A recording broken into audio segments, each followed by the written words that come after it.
Depois que uma equipe atinge o Olimpo do futebol, que é a conquista da Tríplice Coroa, ela se torna ainda mais favorita para os títulos da temporada seguinte ou menos? Naturalmente, a lógica seria pensar que mais, né? Porque, enfim, já acabou de provar que é capaz de conquistar os principais títulos da temporada.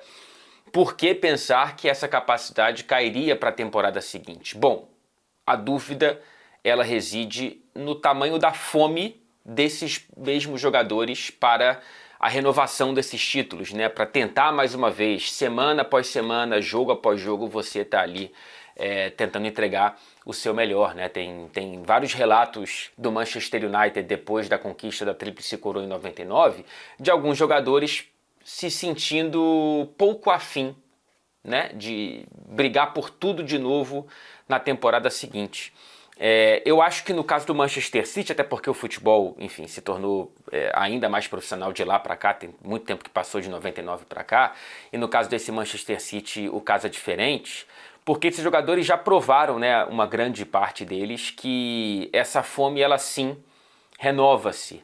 Quando a gente olha para o Manchester City dentro da Premier League, é o campeão de 5 das últimas 6 edições. Conquistou a primeira, aí depois conquistou a segunda, você pode pensar, pô, 2, de repente a terceira não vai acontecer. Aconteceu. E a quarta, e a quinta. Então, assim, o grosso desse grupo participou da maior parte dessas conquistas e esteve ali ano após ano brigando mais uma vez por aquele título. Então eu acho que o Manchester City, apesar dessa interrogação que ela só vai ser saciada nesses meses aí de começo de temporada, ele entra mais uma vez como o absoluto favorito para o título da Premier League e como um dos favoritos para o título da Liga dos Campeões. Esse, por um caráter de uma competição de mata-mata, se torna um pouco mais incontrolável, vai? A Premier League não, né? O Guardiola é um absoluto especialista em competições de pontos corridos, né? Só perdeu uma vez com o Barcelona e 2 vezes com o Manchester City desde que se tornou treinador profissional, ganhou todas com o Bayern de Munique, então não tem por que apostar em algo diferente para essa Premier League, né? Depende do Manchester City, por melhor que Arsenal tenha se renovado, por mais interessantes que sejam os reforços do Manchester United, a depender de como chegarão Liverpool, Tottenham, Chelsea, Newcastle, sei lá, acho que fica aí, né, no máximo, alguns possíveis candidatos a título, mas eu acho que só fica entre Arsenal e Manchester City. Depende mais da fome do Manchester City do que apenas da evolução das outras equipes. Abrir o escopo dessa briga depende, na minha opinião, diretamente de uma involução do City. O City que tem um elenco praticamente igual para essa temporada, só que com mudanças importantes. O Gundogan sai, escolhe sair, em fim de contrato foi para o Barcelona.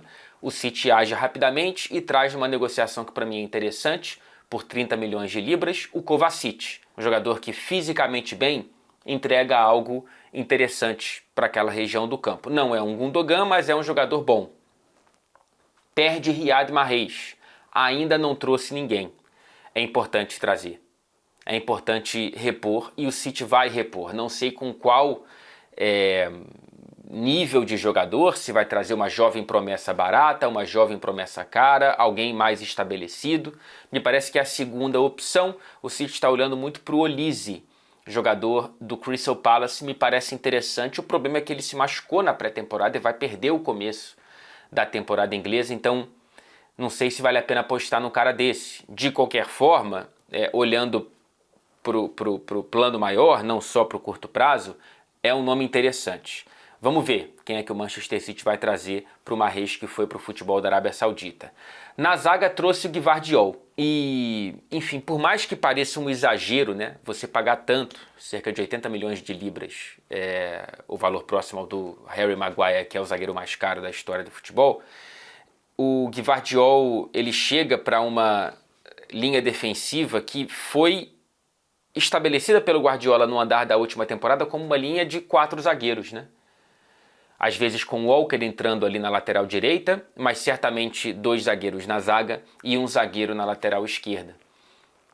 E com o Walker ficando para essa temporada, esse deve ser mais ou menos o desenho, né? O Walker na direita, o Gvardiol na esquerda. E eu falei recentemente no Melhor Futebol do Mundo, no nosso programa ao vivo com os correspondentes, que eu não sabia da possibilidade do Gvardiol jogar no lado esquerdo, na lateral esquerda, e foi ignorância minha, fui pesquisar e de fato ele tem isso no currículo, então claramente ele chega não para o lugar, não para brigar com o Rúben Dias, e sim para brigar mais com o Ake e Akanji, e ganha essa briga. Então o Gvardiol na esquerda, Rúben Dias e Stones na zaga. Isso, gente, é o time titular em jogos grandes. A gente sabe já, a gente está acostumado a ver o Guardiola rodando muito e muito e muito o time titular ao longo da temporada. Então não se assuste se a gente chegar lá em maio, no começo de junho, com o fim da temporada, e ver que o Gvardiol teve mais ou menos o mesmo número de jogos que Ake e que Akanji, se todo mundo estiver bem fisicamente, porque assim que é esse Manchester City. Então o Gvardiol vai entrar na dança, né? Ora na esquerda, ora na zaga, ora no lugar do Rúben Dias, ora no lugar do Stones, ora no lugar do Ake, do Akanji, enfim. Mas nos jogos grandes, com todo mundo bem fisicamente, acredito que seja essa a composição, né? O Walker ou Akanji ali na direita, mas o Walker é o cara que o Guardiola optou até a final da Liga dos Campeões, e ele opta por deixar o Walker no banco para a entrada do Ake e do Akanji nas laterais. E aí a gente tem Stones, Rúben Dias e o Gvardiol. O Laporte deve sair, né? Depende do Manchester City encontrar alguém que faça uma boa proposta, mas é bastante provável que até o fim dessa janela, na virada de agosto para setembro, o Manchester City não tenha o Laporte dentro do elenco. Então sai um zagueiro mais velho, Laporte tem 28 para 29, se eu não me engano, e entra o Gvardiol, que tem 22, um cara com, enfim, toda essa carreira pela frente, um dos principais nomes da geração e da posição. Então, ok, entendo esse reforço. É o Manchester City fincando o pé em usar mais zagueiros para defesa e para equilibrar um pouco o sistema defensivo, porque fazer gols nunca foi um problema para esse time do Pep Guardiola. Com falso 9, com 2 atacantes, com um centroavante, com o Haaland, sem Haaland, com o Álvares, com o Gabriel Jesus, com o Iheanacho, sempre fez gol.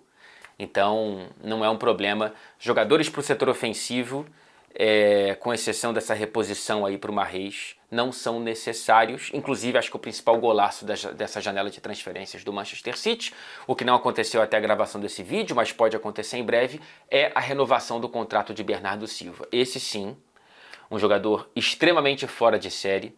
Acho que é falado menos do que deveria. Acho que o nome dele deveria estar mais nas conversas dos principais jogadores da geração. Atenção para o que eu estou falando. Porque o Bernardo Silva é um absoluto craque. Minha opinião, não sei qual é a sua, por favor, comenta aqui. Esse Manchester City, portanto, a depender da fome dos jogadores, ele é absoluto favorito para a Premier League, repito, e um dos favoritos para o título da Liga dos Campeões. Cara, se você é o dono da Tríplice Coroa, você não precisa se movimentar tanto no mercado de transferências. E o Guardiola consegue, como ele gosta de dizer, sentir o cheiro ali do vestiário, dos jogadores, para entender quem é que está com a cabeça dentro, quem é que está com a cabeça fora do clube. E, bom, eu vou confiar nas opções que ele fez. Vamos ver se o Manchester City entrega o que é esperado de um time que acabou de entregar algo raríssimo na história do futebol europeu, ainda mais raro na história do futebol inglês. Apenas o segundo clube na história a trazer uma tríplice coroa, por coincidência, o segundo clube aqui da cidade de Manchester.